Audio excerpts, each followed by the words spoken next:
right, so seeing as we are all here, I'll go ahead and call this meeting of the special fiscal committee to order on March 13th. Bobby Southburn, District 3. Dave Rallo, District 4, Council. Isabel Piedmont Smith, District 1. Jeff McKim, City Controller. Sophia McDowell, Clerk's Office. Matt Flaherty, at large, council member. I'm Justin Chang with the Reedy Financial Group. I'm Tim Stricker with Reedy Financial Group. I'm sorry, what was that? Tim Stricker. Okay, thank you. Wonderful, thank you guys for being here tonight, for tonight, oh my God, this morning. Oh, I'm just so used to evening meetings, that's all. So, first thing on the agenda is the agenda review and approval. Controller McCann just mentioned, changing the agenda from what was published because the Indiana General Assembly updates are gonna come up during the Reedy discussion. So we can just combine numbers 2 and 3 into one big kind of presentation and question and answer and public comment period and then adjourn. I did realize that, I didn't put anything on about the calendar, any updated calendaring stuff. And I didn't put anything in the packet about that, but does anybody have any updated calendaring stuff about this committee that you should put on the agenda? Great, seeing none. If somebody wants to move to approve. I move to approve the agenda for 13 March 2026. Second. Great. We're all here. Can we just, everybody in favor of that, say aye. Aye. Opposed? Great. So at this point, I'm gonna turn it over to Jeff and to Justin and Tom, right? Tim. I'm gonna write that down right now so that I remember, and take it away. Terrific. Well, I'd love to just set the stage.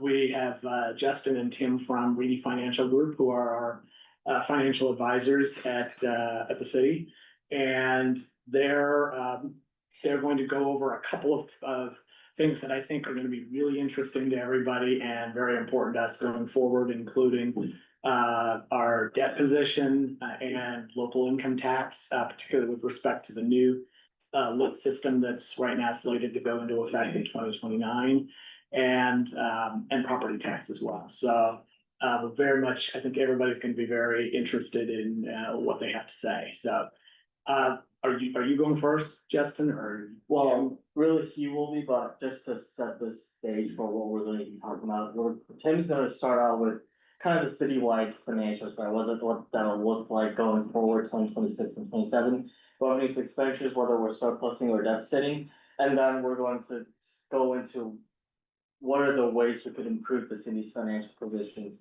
Local income tax, like Jeff mentioned earlier, is going to be a big part of that, and we're going to build the House Enrolled Act 1210 into that discussion. And then we're also going to look at other tools, including the debt and potentially part of some RDC financing capacities that the city could use to improve the city's overall financial situation. All right, so I guess a little precursor or set the stage to use Justin's term. So we have for about a year now been developing the city's long-term operating capital improvement plan. It's a 5-year plan. It captures all of the funds that we budget in the gateway. And we do revenue projections, expenditure projections, we look at your historical budgets, historical revenues, rate projections based on that. And we also incorporate any changes in legislation into your long-term plan. Having said that, Justin had mentioned the, I guess revenue is a poor term to use, funding surplus deficit. Right now in your long-term plan, you have basically for the next 2 years due to SEA 1 and because of some innate choices in the budget, there's roughly a $3 million deficit projected in your general fund. Now, as Senate Enrolled Act 1 ramps up, and depending on the choices that the council is, for lack of a better term, forced to make due to House Enrolled Act 1210 and SEA 1, that deficit could be as much as $9 million a year. Now, one of the other things that we've done in your long-term plan is that we've identified about $7.5 million of capital outlays that the city historically has done. I'm using rough estimates. We actually have removed those capital outlays from your operating funds. So on top of the $9 million potential operating deficit, we also have to figure out a way to fund, if it's the city's choice to continue the $7.5 million capital outlays on average annually, a way to fund that essentially deficit as well. So we're looking at roughly $16.5 million of potential deficit once Senate Rollback 1 and House Bill 1210 are fully ramped up, which is roughly 2032.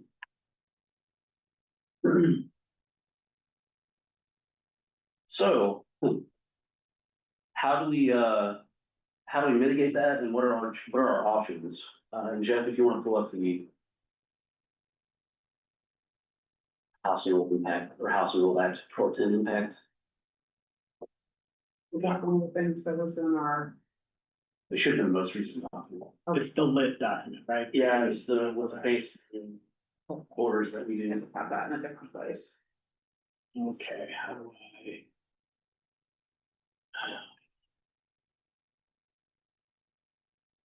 That was, I sent that out and it did, well, I sent out an email last night that linked to that. Because that was what, that, posted yesterday after you may have it. Oh, there it is.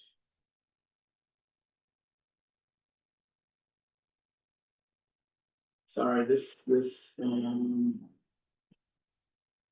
may be a problem. Do you want to join Are you able, Kobe or Dave or Isabel or not? Oh, Dakota, are you able to show something if I I? am, but with running the Zoom, I'd rather have someone.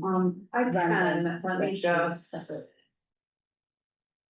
It's not letting me have administrative access, which apparently I need to be able to share. Where is, I don't know where the Zoom link is the Zoom link on the calendar It is, invitation? yes. yes. Friday 13th is to be expected. You know, I think that we had this meeting on Friday the 13th last month too, because like February. It was weird having back to back. Or Friday 13th, months, yeah. Yeah.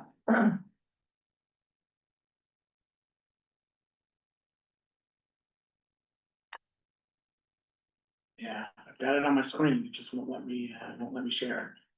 It's been a really long time since I like shared my screen on Zoom too, so we're gonna have to, okay.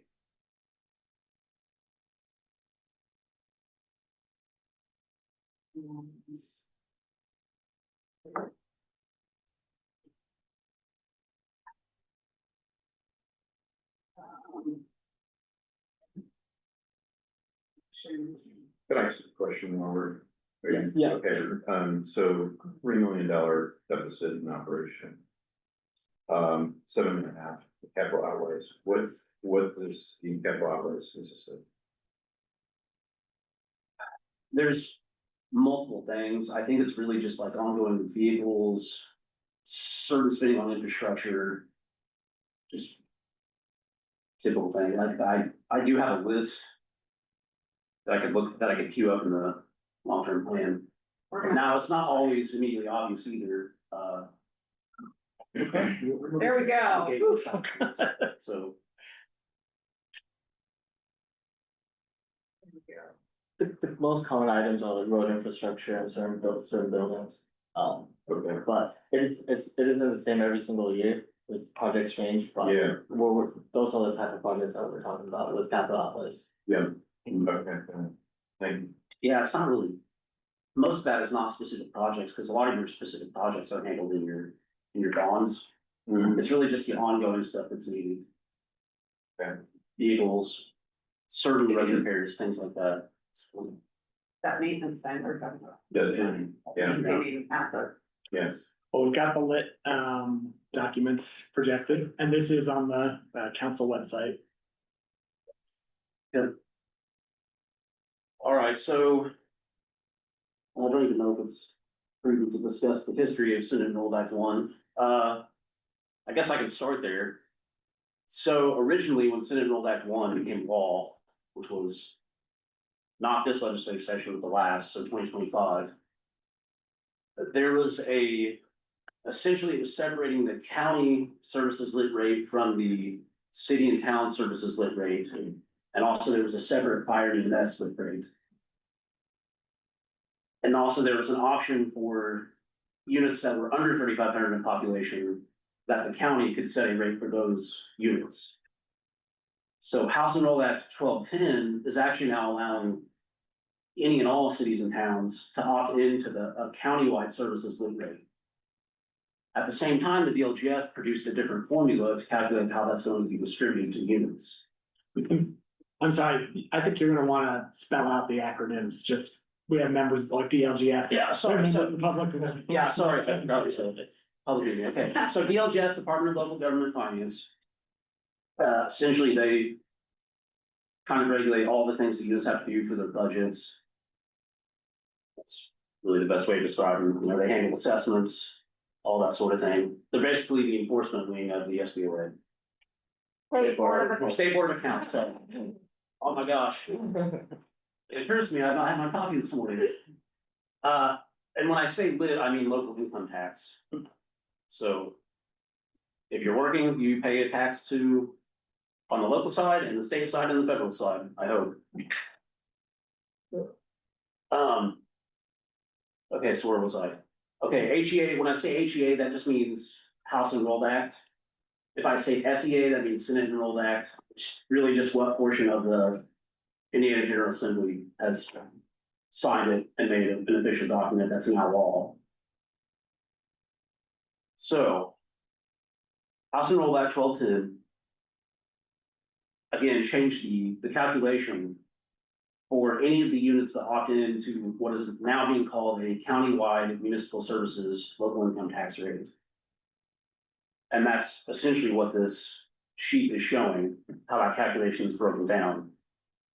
I will say right off the bat, the good thing about this calculation is there really is no margin of error. The calculation is what it is. The only margin of error you're going to see in this is the assumption of a 1% annual total lit available in the county. 1% growth every year that we assume in that 2029 number. So really, that's going to be the only margin of error in the House Enrolled Act 1210 calculation. So the way it works now, you will take, now actually, I will also say, I'm fairly certain the statute didn't specifically say that it was 2020 census population. So they may be able to use the auditor of state, whatever those estimates are every year. Which is now actually, sorry, the state comptroller, is what that's called now. But I would anticipate that these population numbers are not going to be drastically different than the 2020 census amounts. So you take essentially your percent of the population of all of the cities and towns. So that for Monroe County, that's Bloomington, Ellettsville, and Steinsville. Then you determine that percentage. And then you take that times 1.5. So whatever your percentage is of all the cities and towns, you take that number times 1.5, and that essentially gives you your share of that total county municipal services local income tax. That's how it works now. That's how it works under House Enrolled Act 1210. That is not how it originally worked. under the Senate Which Enrolled Act, just passed. Which just passed in the 2026 legislative session. Correct. That will not come on board until 2029. At least that's the way it is worded in current statute. Whether or not that gets pushed out another year, who knows? But we have to use the assumption that it's law, so it's going to go into effect in 2020. And it was 2028. It was 2028, but it was pushed back a year in House Enrolled Act 1210. So once you do that calculation, essentially what you end up with is the city essentially taking 85% of that total pool of local income tax. Now, if you wanted to determine, and anyone from the public, you guys can do this, if you wanted to determine how we came up with the total amount available, go to the State Board of Accounts, so the SBA.in.gov website. Look at the local income tax rates. And essentially you take your current, so you take your current rate divided by, you would take the dollar amount currently that you have for lit certified shares, total countywide, so Monroe County, divided by the rate times the new rate, which would be 1.2%. So let's say that, your point, I don't know the exact number, I want to say it's 0.9864 is your rate for certified shares, local income tax certified shares currently. So 1.2 obviously is going to generate more than the current total good available for certified shares. Wait, the line underneath the cities, the county unincorporated, Yeah, so how, that 1.5 times 38% cannot be 7.64%. So the county unincorporated area, that would be the county's share. They actually do not get the 1.5 multiplier. All they get is the remainder that's left after the cities and towns have taken their cut. So let me just make sure I'm getting this right. Essentially with SEA one, that formula was for the shared service rate was only available to very small municipalities. Correct. The kind of the balance is, and the county would get to keep everything else. Yes. That wasn't taken up by those small municipalities. With the new formula, now any city can opt into it. And because of the way that the formula, because of the 1.5 multiplier, the county gets a much smaller share and the cities and towns get a much larger share compared to the way the formula used to work. Is that? Yes, that is exactly how it works. Yeah. Okay, can I clarify too for my own understanding? So with the original SCA one, whatever county lit they passed, Bloomington would not have gotten any of it, but then they changed the rules essentially, so now we will. Yes, for this specific type of local income tax, Okay, the under 3,500, which is what it used to be. Right. There's a lot of stuff to remember here. yeah, This essentially used to be the lit that was available for the cities and towns that were under 3,500 in population. Right. It's now called a countywide municipal services rate. And yes, to your point, Bloomington will not have gotten any of that under Senate Bill that. okay, and so the county gets to decide that though. And is that the up to 1.2%? This is where it gets really interesting. This is where it gets really yes and no that get to decide. There is, as of House Enroll Act 1210, the county and all of the cities and towns can form a task force.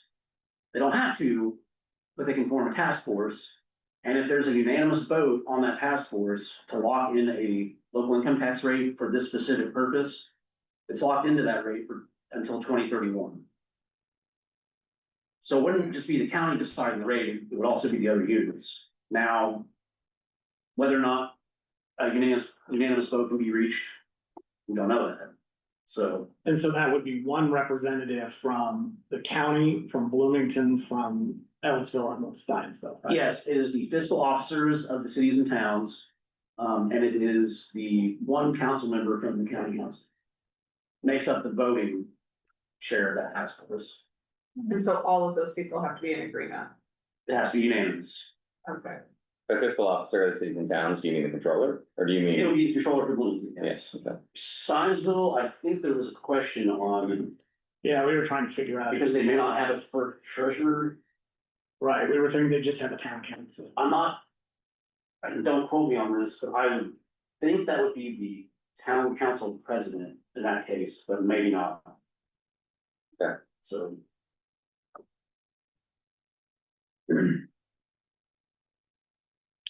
All right, so So that would be to lock in the rate for 5 years.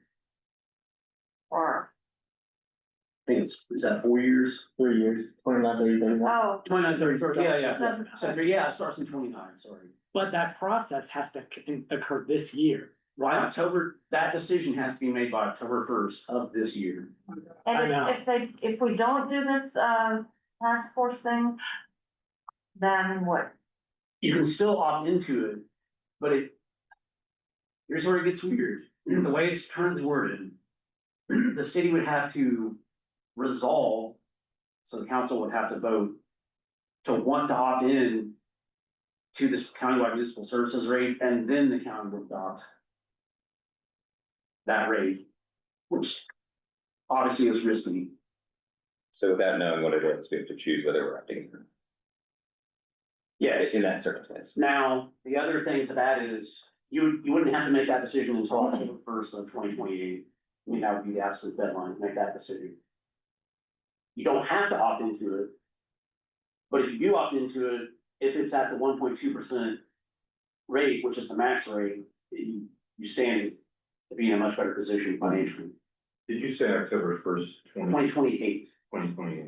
Okay. yes. And that's if this group cannot come to a unanimous decision about it, then Correct. they're like, it's like two paths. and It's two different paths.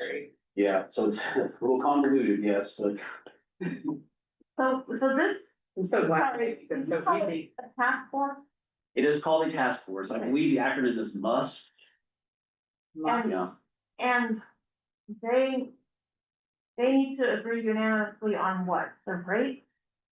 The countywide local income tax services rate, yes. The maximum that rate can be is 1.2%.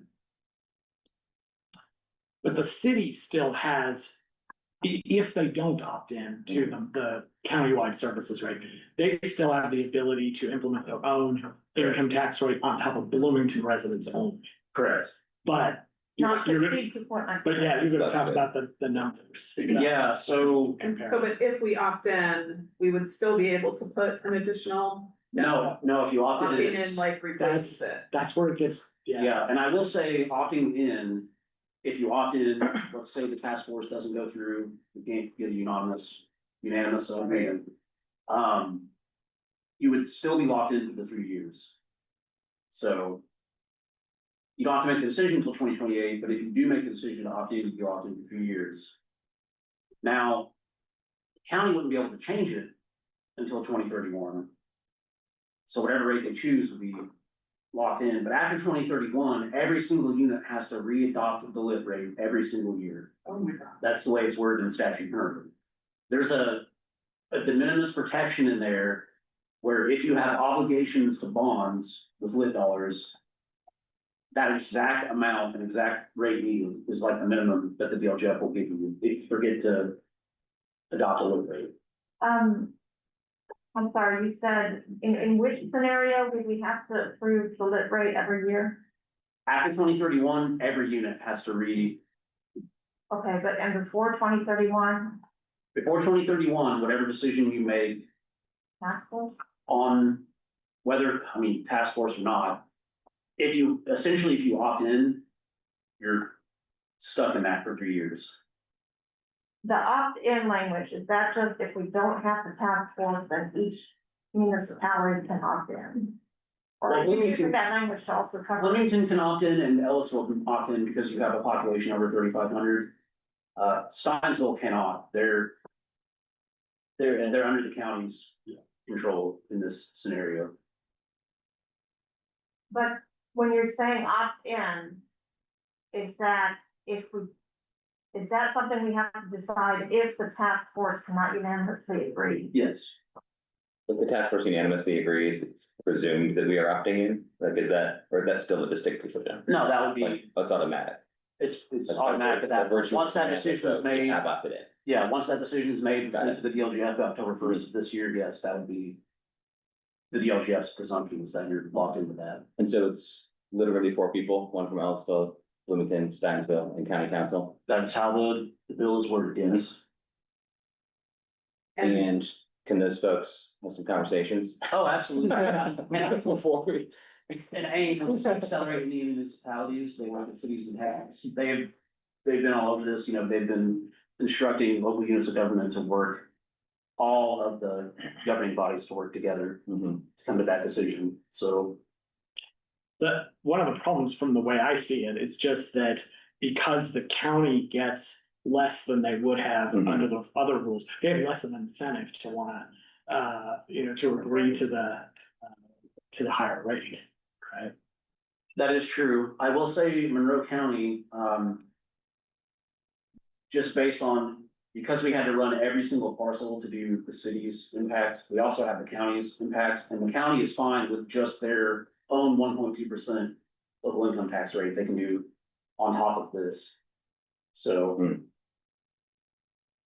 So like I said, not as much of an incentive. right, So both county and city can add 1.2% above the agreed upon. Yeah, so so if you, I keep using the word opt in, if you choose to go down the path of going with the countywide municipal services rate, you're locked into whatever rate that is. The county can then do their own up to 1.2% rate on all the taxpayers in the county that only they do. The city cannot do that. So for us, it's a fork in the road. It's either we opt into It's the either or. municipal, right, the shared municipal services countywide, or the city adopts its own lit rate. Yes. Okay. But it's not. Correct. So, so both kept it 1.2%. Yes. Yes. yeah, or do you want? Go ahead. So functionally, the maximum lit rate countywide is 2.4%. If we adopted the shared 1.2 and the county adopted another 1.2 on top of that, It was actually 2.9%. 2.9, and what's the other There's- 2.5? The fire EMS? Yeah, so there's an additional 0.4%. Yeah, For fire EMS that can go okay, in there, and there's also, I believe it's up to 0.2 for non-municipal units. Now, obviously, that would get us to 3, so you have to cut something okay. by 0.1. And that 1.2 that the county can pass on top, that would still be collecting countywide, is it every county resident, not just unincorporated? Every single county resident that's paying income tax would pay that amount, and it would go to only the county. So the county, from its motivational perspective, with respect to this, shared consensus approach, they get less, but they have the option to pass additional, so they can certainly make themselves whole, so to speak, to whatever level, like they have more flexibility there. Downside is they have to justify and explain to constituents and all the rest that why the total lit rate is higher, essentially. Correct. And so there's a perception also, yeah, okay. And you refer to making them whole. My understanding is from Yeah. the numbers you're showing is that the county would be more than whole. Yes, No matter what. it's a poor phrase I could use, I guess, like, go to what they feel like they need. Right. Yeah.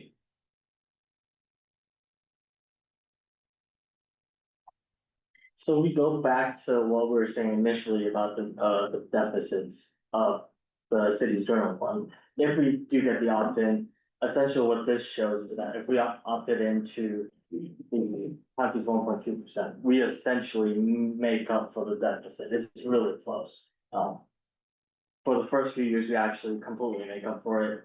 And later on in the years, we basically break even if we do get the opt-in. Currently, we're at this number 41.5, that's our expected if there was no top 10, yes? Correct. Yeah, so yeah, without SCA1 and HEA 1210, the local income tax that we were projected to receive in 2029 is 41.5. If we do get the opt-in with max 1.2%, we get 48. That's over $7 million increase, which again, as Tim mentioned earlier, that'll just about make up for the city's general fund deficits. So Where are you question, reading that from? Oh, I'm sorry. If you It's look in in the very bottom. yeah, so note 5 on the bottom Yeah. of this. Yes.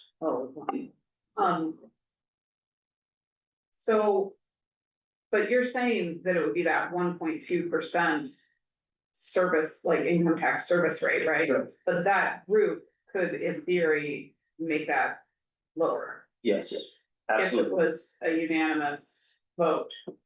And then even if it was lower, the city would still not be able to put anything else on top of that, right? Like if we Correct. opted into a lower rate, then we're still stuck at a lower rate. Correct.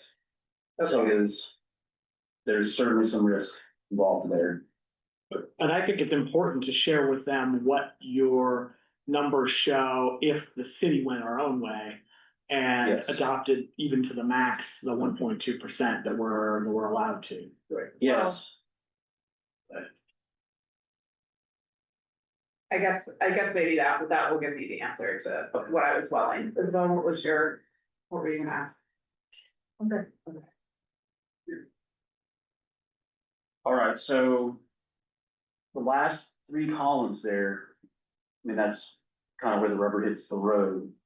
So the city's impact is highlighted in green.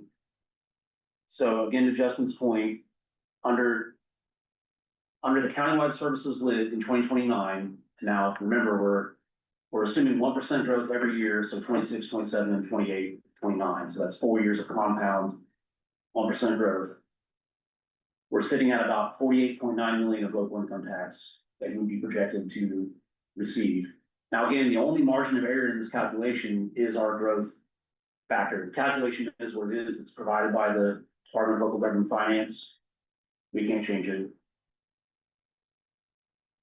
The reason why I say margin of error is because if you look to the next column, that is your projected maximum 2029 lid. If the city does its own local income tax on only its taxpayers within its corporate boundaries. Now, there's a margin of error in this calculation because we had to use 2020 census data to back into your adjusted gross income for 2020, and then grow that to 2026, and then make an estimate for 29 on top of that. So there's essentially 3 layers of potential, projecting margins of error in there, if that makes sense. But I'm gonna say that during this last General Assembly session, a lot of us have received information from AIM with just very rough estimates of how much we would lose under the current system, and we were seeing estimates of around $10 million, and you're showing 9 something. So that your estimates are close to the very rough ones that we have seen before that. So just for clarity then, us creating our own rate only taxes the people within our corporate boundaries, but opting into the county rate taxes everybody in the county and then splits up the pie based on population. Correct. Yes, and this is publicly available information. The average adjusted gross household income is higher in the county than in the city. So what does that translate into as far as lit revenues? Is it more beneficial for us to have the opt-in? Yes. So that's the opt-in is the 48 million. It's about- and the non-opt-in is the 32 million. Yeah. And that non-opt-in number also includes that 0.4%. That also includes the 0.4, which is under county's control as well. Right, but the county opt-in rate does not include that 0.4%. It does not. Oh. So just so everyone's aware, that would be an additional roughly $10 million on top of this $16 million surplus, basically, for lack of a better term. Right. So it could potentially be, as high as a $26 million difference on your local income tax. But that would mean also that the countywide rate could be lower than 1.2%. Correct. And still leave Bloomington whole. Yes, so to your point, there is some negotiation room there, right? Because the rate we don't have to max out the rate to 0.9, break even. So that is a good thing to keep in mind. And if you, Just to reiterate, the county has total control over the fire EMS. Correct. Even for what portion the city gets. so the portion the city gets is a calculation. The county doesn't have control over the distribution, they have control over what the rate is. So the distribution is by population? It's, The more complicated. yes, sort of. Really, it's the area that your fire protection serves. And population. Like it's a combined. It's a combined- The 2 variables. It's 2 variables. Yes. Now, there was under Senate Rule Act 1, a 20x multiplier on the service area function of that calculation, but has been removed. So it's just straight up now, 50% of it's based on population, 50% of it's based on service area. So it used to be much more kind of rural biased, and now that bias has been Yes, mitigated. and for Monroe County's case, for the city's case, essentially, I believe it was roughly $500,000 that would have went to you was actually going to Monroe Fire Protection District, under Senate Rule Act 1, but that's no longer the case. So, And just while we're talking about that, fire EMS rate that does or does not include dispatch? Does anybody answer I don't believe dispatch is included in the language. It's just fire area and now emergency medical services area, so ambulance services included in that. Which we don't have an EMS, right? Right. that? The county does, right? No, I mean, there's Monroe Fire Protection District does provide some EMS services. Yeah, so they would probably. So they probably get a little bit of a boost there in that formula. But I don't know that it would be quite the $500,000 that it was before. But it's no substitute for PS lit. Cause that covered police and dispatch. Correct. So we Yeah, I have to mean- fund those from. Either lit or property tax. Yeah, Well, so right, but then the county also like coordinates with that, so that's just another thing that we need to figure out. and that's, How to It's share. a negotiating point. yeah, that's not the negotiating point is right now, you guys have a standing agreement with the county for PSAP. And it's untenable under House Bill Act 1210, you can't, you lose $10 million in income tax, Right, so. for the PSAP, like, For the PSAP, yeah, Block. PSAP's gone, public safety lit's gone, Right. economic development lit is gone, Right. it's all just one. but in terms of the lit number you have down here, which is 41 million, like that includes. That was all of your. That's all of our lit together, including PS lit, which Correct. is like. For lack of a better word, shared with county, it was spent on a shared resource. Yes. Yep, Just to clarify, when we, the terminology we use, PS lit is different from PSAP lit. Right. They are two separate rates and they're two separate funds. They both get lost. Yeah. PSAP lit- is new. No. No. No, Well, we manage We it. made a new, we We made manage it it. account for it. we manage it different. Okay. It used to get thrown into PS lit Okay, and now it's its own fund. But that, yeah. Which that's what I meant by new, like it's separated out in a different way that you just. and I don't know that anyone's mentioned what PSAP is, it's public safety access point, that's all your dispatch, your 911 dispatch. So, So is it advisable to think about unifying the fire department? Because, right now, we have different fire service providers in county. I mean. They've been unifying, I mean. Monroe Fire Protection District, covers most of it, Ellisville still has their own. Ellisville and Richland Township Richland. are still, although Richland, I mean, Ellisville provides fire service to Richland. traditionally, And then I think Bean Blossom, I don't remember where Bean Blossom is, like, I know there was some developments recently, and I don't remember whether they're going with Ellisville or the district. He wants the Steins, includes Steins. Yeah. But it just seems to me, I mean, your argument about population versus area coverage and things like that, and it's been trending more toward population, so this is the area, so it would be an incentive for the county, and again, another incentive, well, it would be an incentive for them to unify, seems to me. It's my opinion. due to population. Anyway, I'm just curious. I don't remember the number off the top of my head, but the Monroe Fire Protection District does serve a large percentage of the county population. Obviously, it's not serving the city, but it's serving nearly everyone that is in the city. So, Can I go back to something we, said at the beginning of the meeting? yes, You said, you were talking about a 5-year capital improvement plan, you said there's a $3 million deficit projected in the general fund, is that for this year? yes, that is based on current budgets and current revenue projections we have in. And that's in the general fund overall. Yes, And so we can't really make that up until the split stuff changes. We can, and then we will touch on that after the conversation. There are other ways, other levers that we can pull.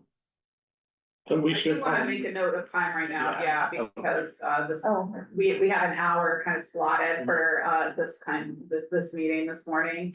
And we need to have a period of public comment. So, okay.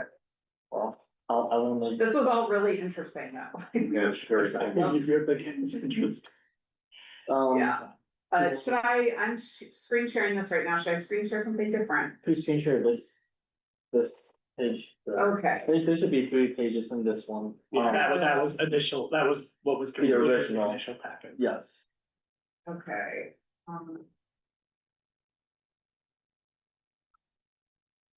So while we pull that up, I think from the previous lit conversation, we can see that a lot of it does hinge on the county.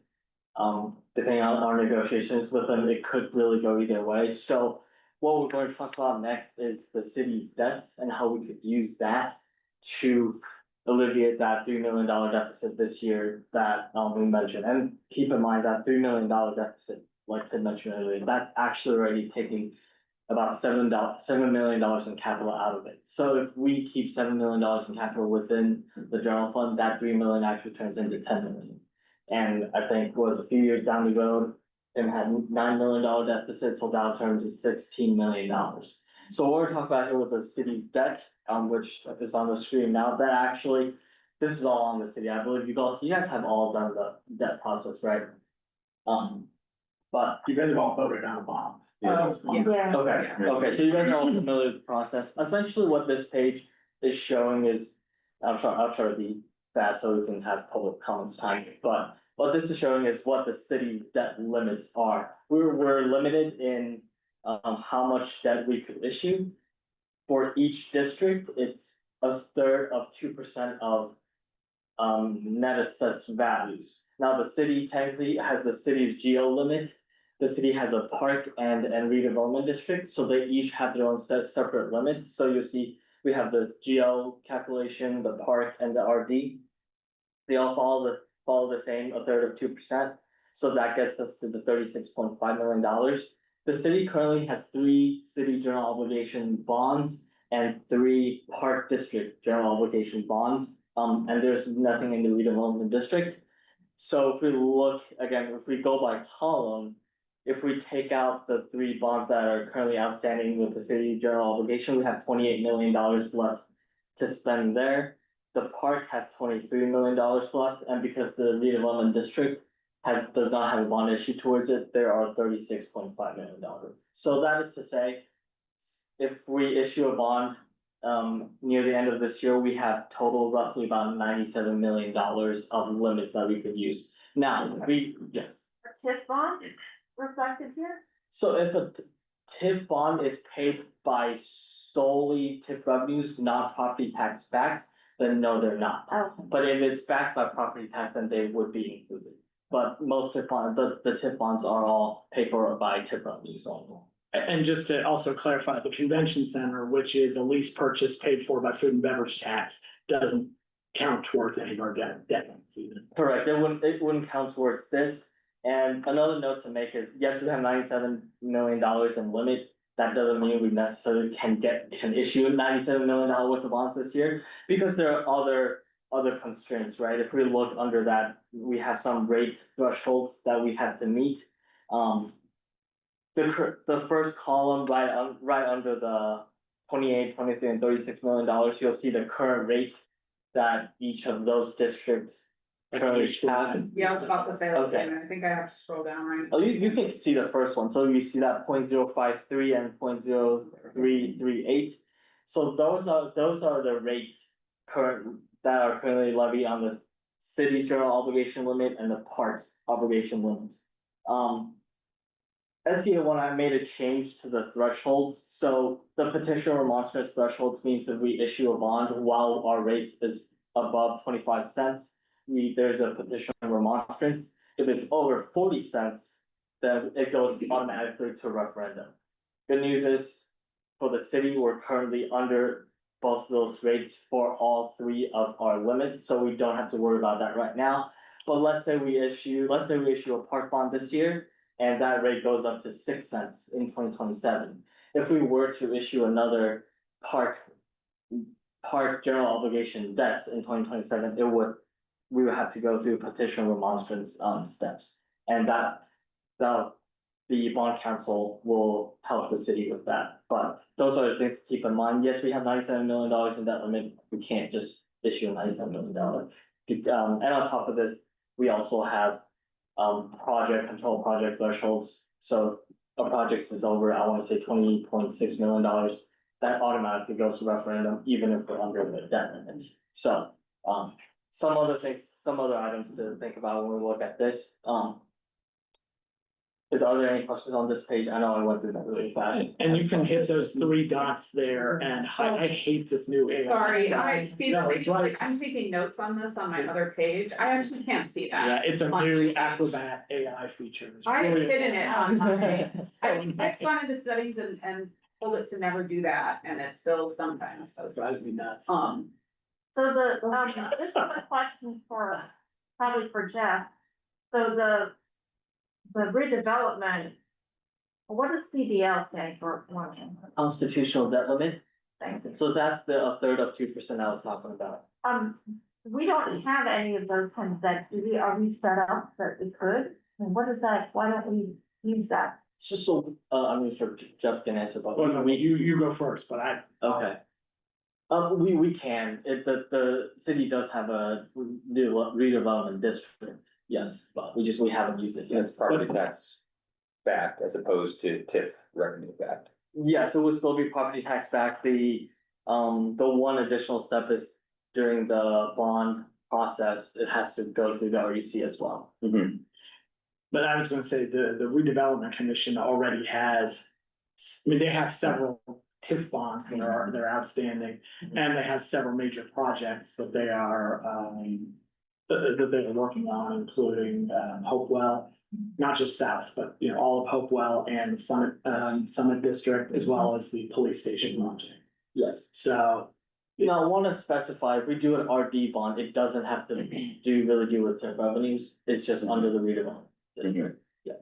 And in terms of total debt, we have utilities funds as well, but Yes. we have to consider. But those are. Right, yeah, revenue Based backed on rate revenue. base. I know, but I'm just thinking about total debt, and we vote on those bonds, we vote on utilities.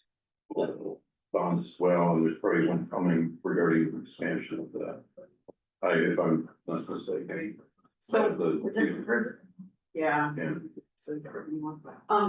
In terms of bonds at all though, SBA one, they changed some of the bond rules, Yes. but are we like kind of good with that right now? Like we can issue like a new general obligation bond last year, like a new bond, but we could then this year, yeah.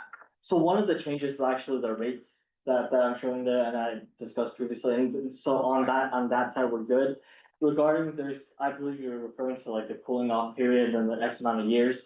So, I'm not legal counsel, a bond counsel will be, who can answer these questions and give an opinion, but what we've seen is if the city issues a debt under 1 year of maturity, then the next bond they issue has to be over 5 years.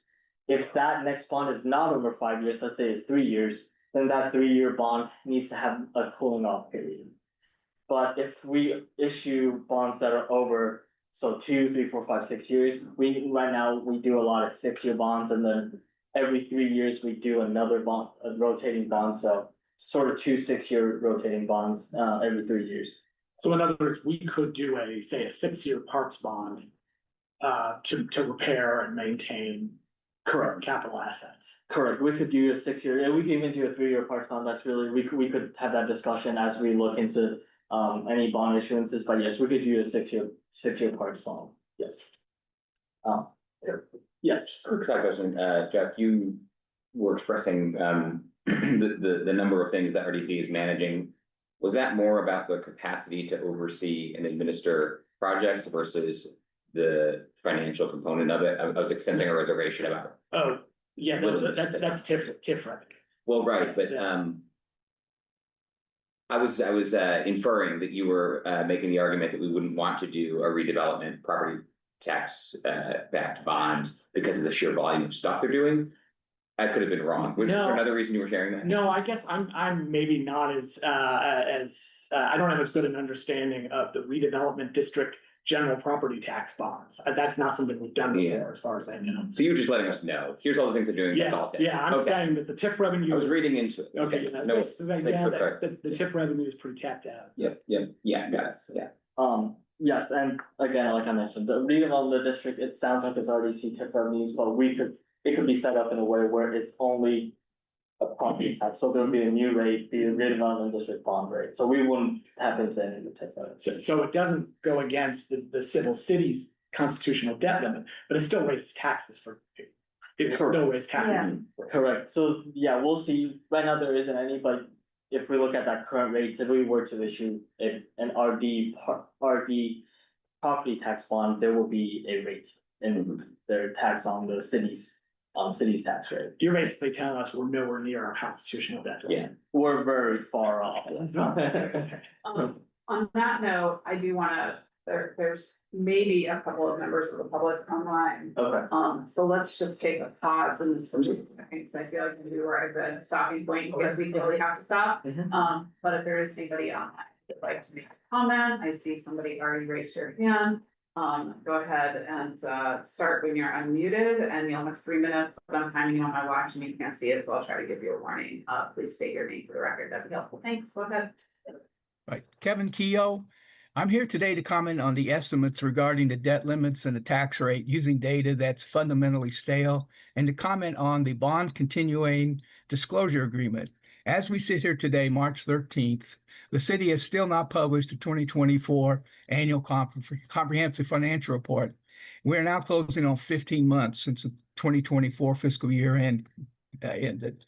Our most recent ACFR, specifically the Federal Single Audit Report from 2023, came with a qualified opinion from the auditors and reported a material internal control weakness. This report, for some reason, has gone dark for over a year without public deliberation. Seems to have created a vacuum of accountability.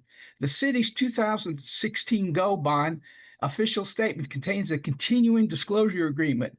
While there is a technical loophole that allows the city 60 days to post an audit after receiving it from the State Board of Accounts, the contract explicitly sets a 180-day benchmark for annual reporting, June 30th.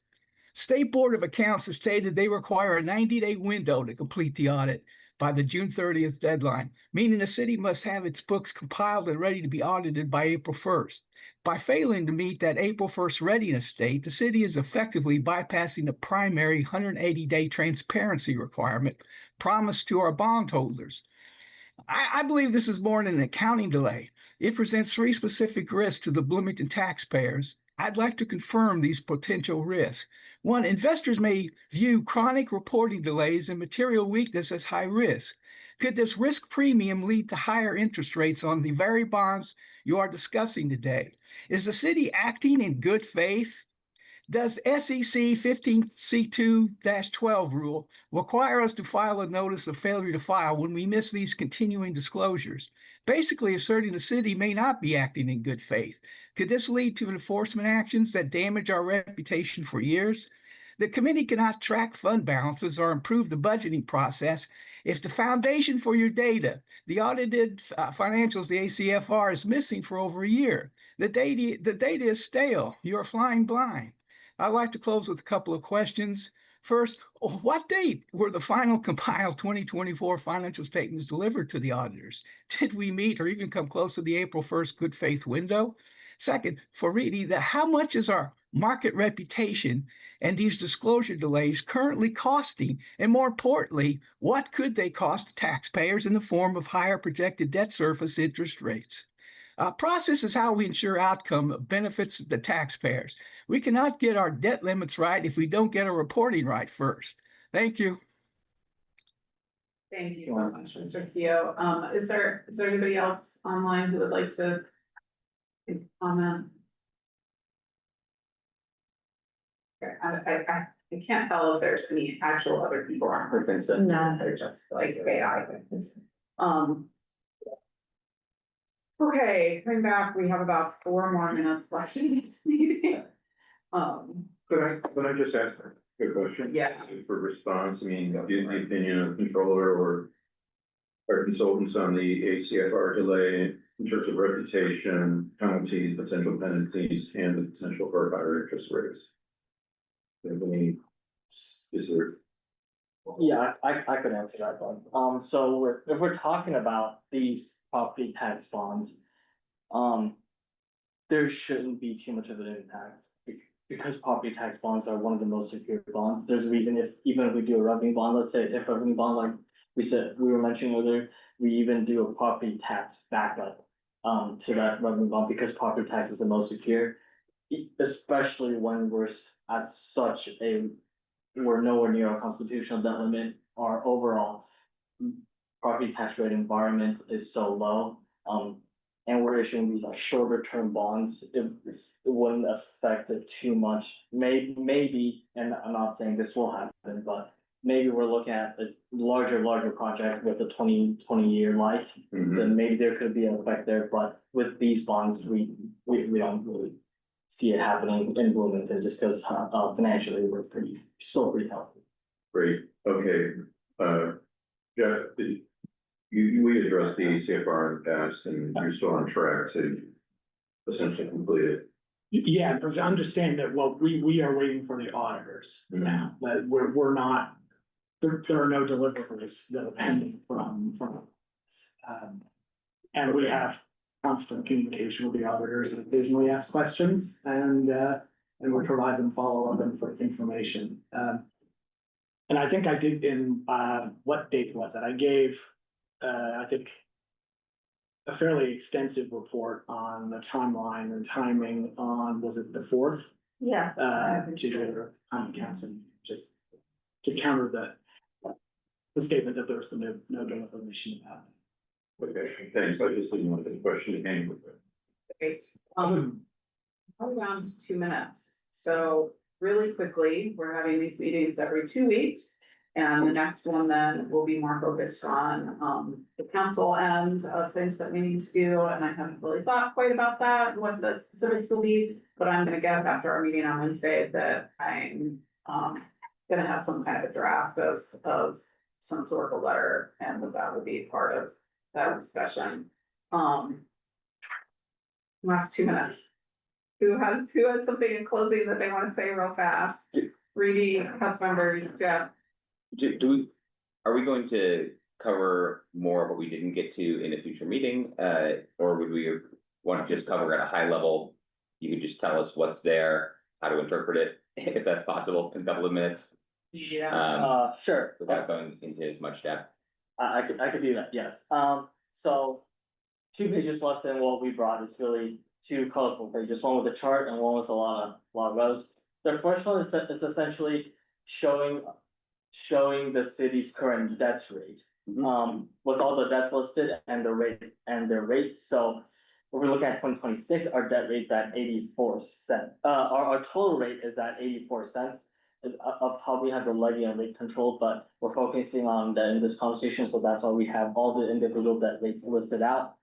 In sort of purple pinkish color, what we're showing there is where the city of Bloomington has really low property tax rates. And we're looking at other low property tax rate communities like Lafayette and Noblesville, they're even slightly higher. So that shows we have some room to grow in our property tax rate without putting burden on our taxpayers, right? In that blue, then is what we're saying is, okay, right now in 2026, in that green, the city's tax rate is at 84 cents. Let's just say we bring it up to $1, which is close to what Noblesville and Lafayette is at. If we bring it to $1 using property tax, what does that mean in terms of rates and dollar amount? So you'll see in 2027, if we were to bring it up to $1 by increasing it, by issuing a 14-cent increase, we would have an extra $8.2 million in levy. And we remember the numbers that Tim gave earlier about the deficits, that could more than cover the deficits in the general fund by pulling capital out of the general fund, paying that with property taxes.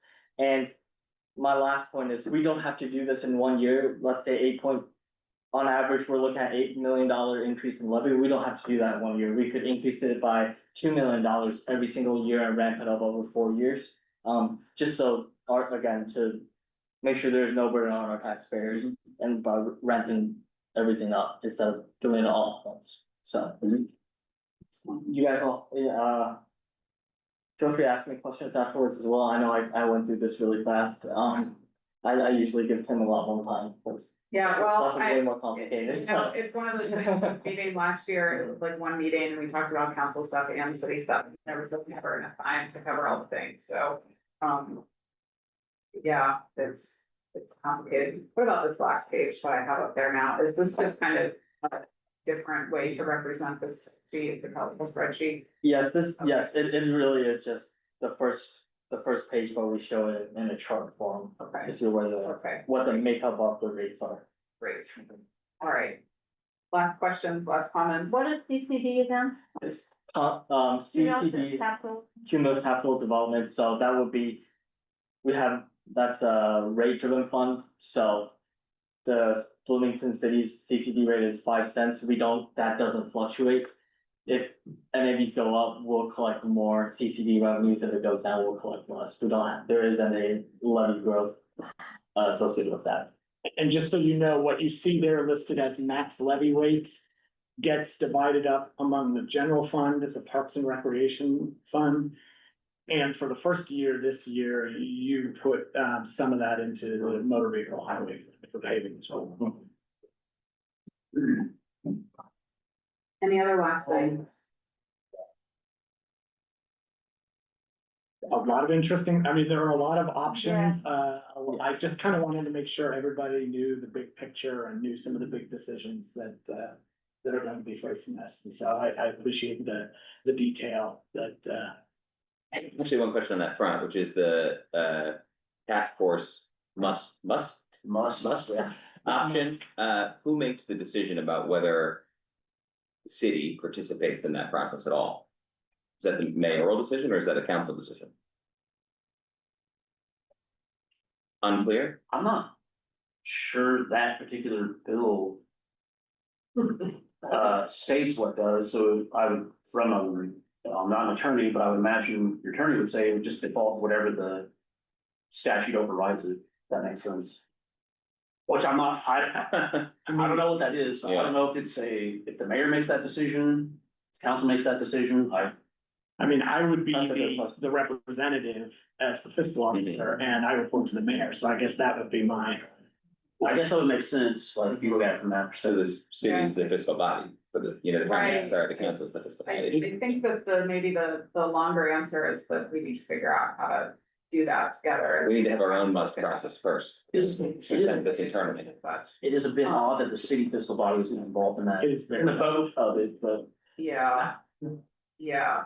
Because they would still have to vote to opt in, right? So the city council would still, or I don't know if that particular bill requires it, but if that's your policy, that's your policy, so. I mean, it would not make sense Yeah, without the, For the mayor control to be able to independently handle the city without the fiscal. fiscal body voting on it. weird local policy is gonna. That's why it seems like if the must automatically creates an opt-in, then it feels like that decision to participate and authorize it would have to be a council decision.